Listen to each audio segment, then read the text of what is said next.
Hello, play class. Hi, everybody. It is Deb, and here I am with my weekly blog coming to you this time from New York City. I'm back from my trip to Denver, and I've been reading all of your blogs, and I have some thoughts that I wanted to share.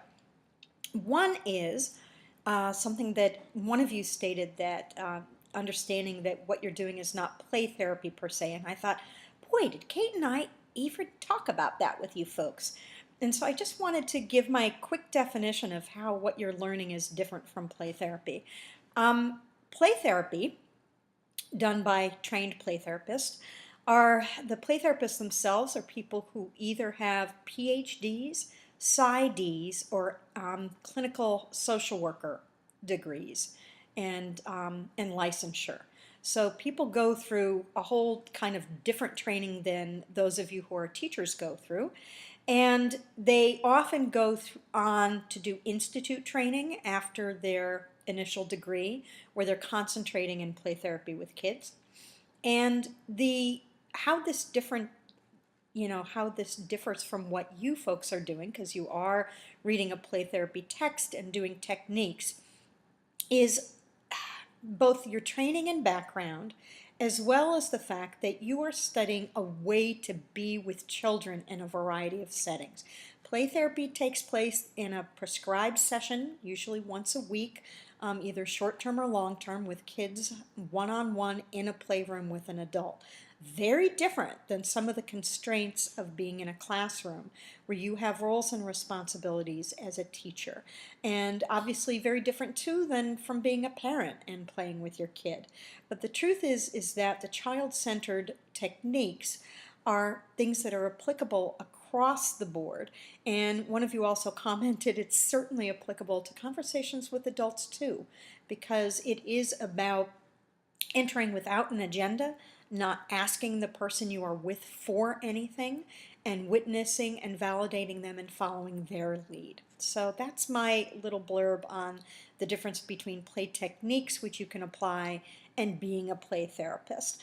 Also, the child-centered technique does not involve interpretation or diagnosis, and I think that that's huge because play therapists have to work from a diagnosis, and therefore they often, come from a point of view of having to pathologize the child before treating them, which can be very difficult.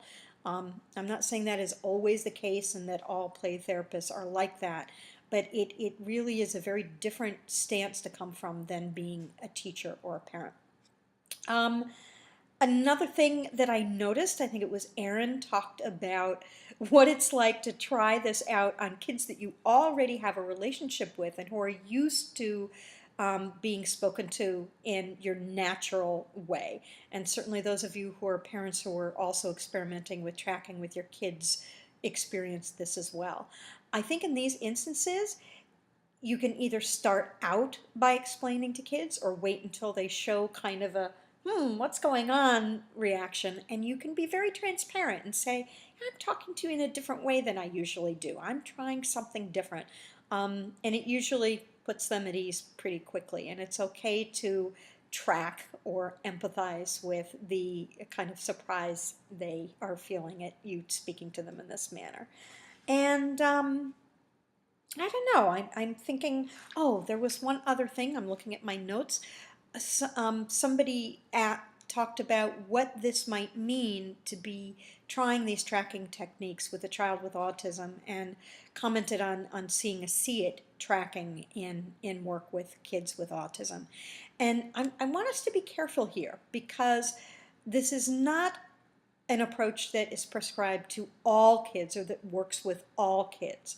I'm not saying that it wouldn't work with a child with autism, but there is a technique that is more built especially with kids with autism in mind, and that's the floor time approach. So I hope you've bought the Greenspan book because that's what he's all about, and reading and learning about floor time, which we do in our last week of class. You'll see how it dovetails a little bit with child-centered therapy, but it has some different parts to it and different goals than child-centered play techniques do.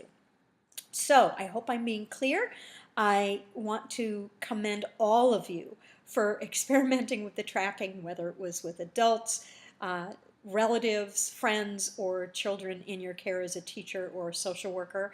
I thought that you all have done amazingly well and are learning from this, and I hope you will read each other's blogs and see some of the neat things that you're coming up with. So long. We are just ending our second week, amazing, and marching into our third week. So we will talk to you soon. Take care from Deb. Bye.